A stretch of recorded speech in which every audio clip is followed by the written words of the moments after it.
২৪শে গণঅভ্যুত্থানের ১ বছর পূর্তি উপলক্ষে আগামী ১৯ জুলাই জাতীয় কনভেনশন করবে শহীদ পরিবারের সদস্যরা।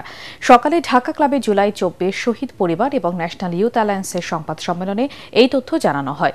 এ সময় শেখ হাসিনা সহ ৩ জনের বিচার কাজ সরাসরি দেখার সুযোগ করে দেয় ট্রাইব্যুনালের প্রতি সন্তোষ প্রকাশ করেন তারা। সংবাদ সম্মেলনে জানানো হয়, জাতীয় কনভেনশনে সারা দেশ থেকে শহীদ পরিবার, রাজনৈতিক দল এবং সুশীল সমাজের প্রায় ৪,০০০ সদস্য যোগ দেবেন। এ সময় জুলাই অভ্যুত্থানের বিচার কাজে দৃশ্যমান অগ্রগতি না হওয়া পর্যন্ত নির্বাচনের সিদ্ধান্ত না নিতে অন্তর্বর্তী সরকারের প্রতি আহ্বান জানায় জুলাই ২৪ শহীদ পরিবার এবং ন্যাশনাল ইউথ অ্যালায়েন্স। পূর্ণ দল আসলে তখন দলীয় কেন্দ্রিক হয়ে যাবে। তো আমরা এইটা আশা করতে পারি না যে আমাদের সন্তানের রক্তের উপর দিয়ে দলীয়করণ আসুক, কারণ আমাদের সন্তানরা কেউই রাজনীতির জন্য নামে নাই। বিচারের কাজ যেন তারাই করে যেতে পারে, এই জন্যই আমরা আসলে একত্রিত হতে চাই। আমরা যে ১৯শে জুলাই আমরা একত্রিত হব, সবার দুঃখ কষ্টগুলো শুনবো, আসলে একটা গেট টুগেদার করতে চাচ্ছি আর কি, আমাদের নিজেদের উদ্যোগে একটা গেট টুগেদার।